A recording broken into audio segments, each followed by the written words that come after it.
ஆத்மா நமஸ்தே to all. இன்றைக்கி நம்ம லவ் ரீடிங் தான் பார்க்க போகிறோம். உங்களுடைய காதல் முன் ஜென்ம பந்தத்தோட தொடர்புடையதா? அந்த பந்தம் தான் இப்போ உங்கள் வாழ்க்கையில் தொடருதா? இந்த பிரபஞ்சம்தான் இந்த காதல் முடிச்ச உங்கள் வாழ்க்கையில் போட்டிருக்காங்களா? இந்த காதலில் வரப்போகிறது என்னென்ன மாற்றத்தை நீங்கள் பார்க்க போகிறீங்க? அதுக்கான ஒரு ரீடிங் தான் இது. இப்போ பைல் 1 பைல் 2 2 பைல் இருக்குது. இதில் எந்த பைல் உங்களுக்கு ரொம்ப அட்ராக்ஷனாக இருக்கோ அந்த பைலை நீங்கள் சூஸ் பண்ணிக்கோங்க. உங்களால் சூஸ் பண்ண முடியலன்னா கண்ணை மூடிட்டு நல்ல ப்ரேயர் பண்ணிவிட்டு உங்கள் மனசு எந்த பைலை சூஸ் பண்ண சொல்லுதோ அந்த பைலை நீங்கள் சூஸ் பண்ணிக்கோங்க. இப்போ பைல் 1 சூஸ் பண்ண உங்களுடைய ரீடிங்கில் நம்ம போகலாம். இந்த காதல் முன் ஜென்மத்துடைய தொடர்புடையதா இல்லையான்னு ஃபஸ்ட்டு பார்க்க போகிறோம். உங்களுடைய காதல் பார்த்திங்கன்னா முன் ஜென்மத்துடைய தொடர்பில் இருக்குது. அந்த முன் ஜென்மத்தில் முழுமை அடையாதனால தான் இந்த ஜென்மத்திலையும் நீங்கள் ஒன்று சேர்ந்து இருக்கீங்க. அதாவது இந்த காதல் இந்த ஜென்மத்தில் கண்டினியூ ஆகிக்கிட்டே இருக்குது. இது பிரபஞ்சம் போட்ட முடிச்சு தான் இது, சரியா? நீங்கள் உங்கள் பர்சனை மீட் பண்ணுறப்பவே பார்த்திங்கன்னா உங்களுக்கே தெரியாமல் இனம் புரியாத நீண்ட நாள் பழகுன மாதிரி உங்களுக்கு தோணி இருக்கும். அந்த பர்சன்கிட்ட நீங்கள் ரொம்ப கம்ஃபர்டபுளாக ஃபீல் பண்ணியிருப்பீங்க. ரொம்ப நாள் பழக்கமாகவே இருந்திருக்கும். ஃபஸ்ட்டு பார்த்த மாதிரியே உங்களுக்கு இருந்திருக்காது. உங்கள் 2 பேருக்கு இடையில இருக்கக்கூடிய வைபும் பார்த்திங்கன்னா ரொம்ப அழகாக இருந்திருக்கும். இந்த பந்தம் பார்த்திங்கன்னா பிரபஞ்சத்தால் உருவாக்கப்பட்ட ஒரு பந்தம் தான் இது. போன ஜென்மத்தில் இந்த காதலுக்காக நீங்கள் தான் ரொம்ப போராடிக்கிட்டு இருந்திருக்கீங்க. உங்கள் பர்சனுக்காக பார்த்திங்கன்னா நீங்கள் உங்களுடைய உயிரை மாற்றிக்கணும் அந்த ஒரு லெவலில் கூட நீங்கள் இருந்திருக்கீங்க. உங்களுடைய பர்சனுக்கு தான் நீங்கள் உண்மையாக இருந்திருக்கீங்க.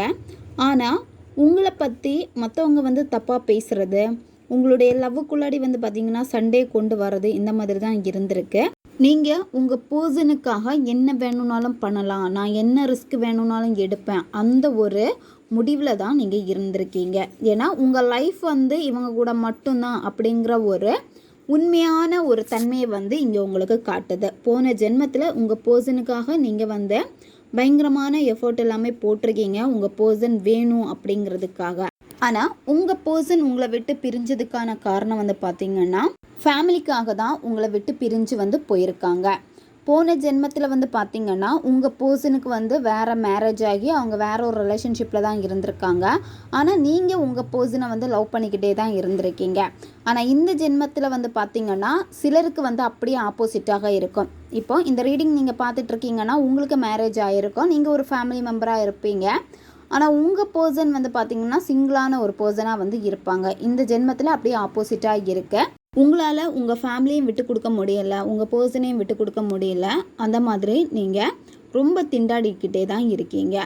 உங்கள் பர்சன் உங்கள் வாழ்க்கையில் வந்திருந்தாலுமே உங்களை நல்ல ஒரு பர்சனாக உங்களை மாற்றிட்டு தான் உங்களை விட்டு போயிருக்காங்க. போன ஜென்மத்தில் சரி, நீங்கள் உங்கள் பர்சனை நல்ல ஒரு பர்சனாக மாற்றிருக்கீங்க. அதே மாதிரி இந்த ஜென்மத்தில் உங்கள் பர்சன் உங்களை நல்ல பெர்ஃபெக்டான ஒரு பர்சனாக மாற்றிருக்காங்க. போன ஜென்மத்தில் உங்கள் பர்சன் ரொம்ப வலிகளை அனுபவிச்சிருக்காங்க இந்த காதலில். அதே வலிகளை இந்த ஜென்மத்தில் உங்களுக்கு உணர்த்துறதுக்காக தான் இந்த வலிகள் இப்போ உங்களுக்கு இருந்துக்கிட்டே இருக்கு. இந்த வலி பார்த்திங்கன்னா உங்களுக்கு மறையுமான்னு கேட்டால் மறையாத உங்களுடைய கடைசி மூச்சு வரைக்கும் இருக்கும், சரியா?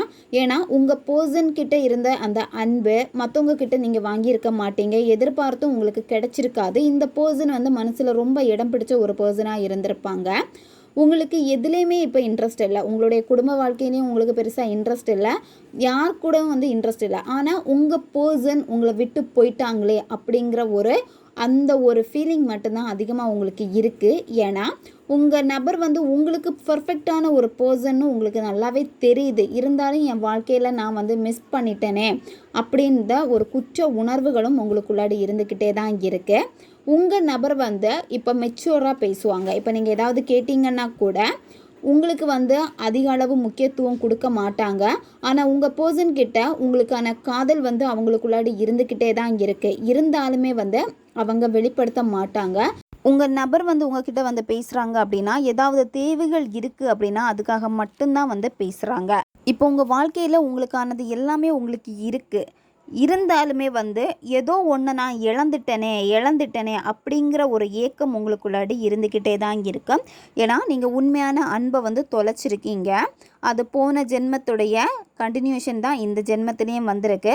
உங்களுக்கு ஒரு பெயினை வந்து கொடுக்கறதுக்காக தான் இது வந்து இந்த ஜென்மத்திலையும் தொடர்ந்துருக்கு. இந்த ரிலேஷன்ஷிப் உங்களுக்கு எவ்வளோ காயத்தை கொடுத்தாலுமே நீங்கள் ஒரு ஸ்ட்ராங்கான பர்சனாக வந்து மாறியிருக்கீங்க. உங்களுடைய பர்சன் இல்லாமலும் உங்களால் வாழ முடியும் அந்த ஒரு மனநிலைமைக்கு வந்து நீங்கள் இப்போ வந்துக்கிட்டு இருக்கீங்க.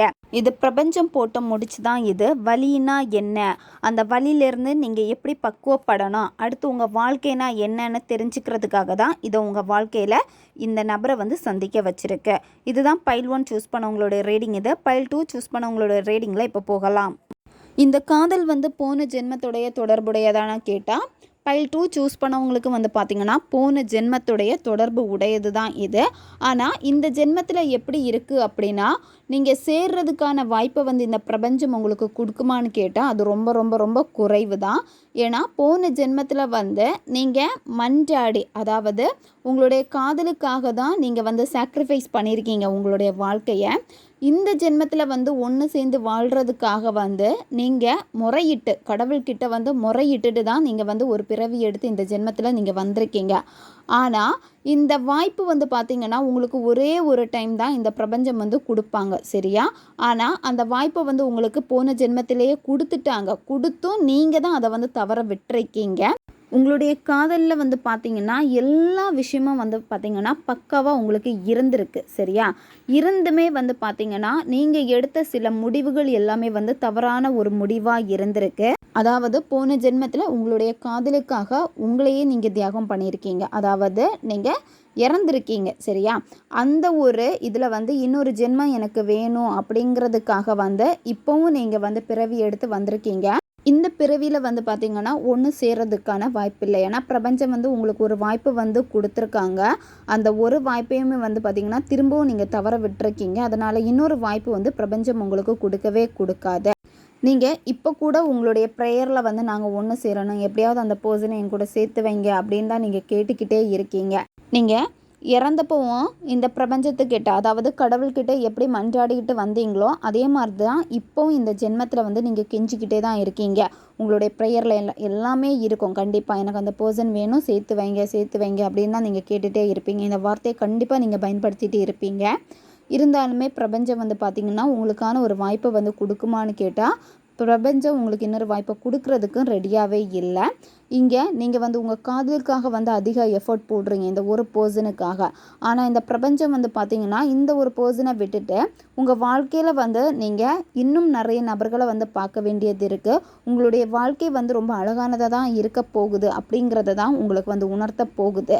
உங்ககிட்ட எல்லாமே இருந்தாலுமே உங்களுக்கு வந்து முழுமையானதானதான் இல்லை உங்களுடைய வாழ்க்கை. இந்த உறவில் வந்து பார்த்திங்கன்னா நீங்கள் விட்டு போகிற மாதிரி இருக்கும், அல்லது அந்த நபர் வந்து உங்களை விட்டு போகிற மாதிரி இருக்கும். உங்கள் பர்சனுக்காக நீங்கள் எவ்வளோ தான் பர்ஃபெக்டான ஒரு பர்சனாக உங்களை மாற்றிக்கிட்டு இருந்தாலுமே ஆனால் உங்கள் பர்சன் உங்களை விட்டு விலகி போவாங்க.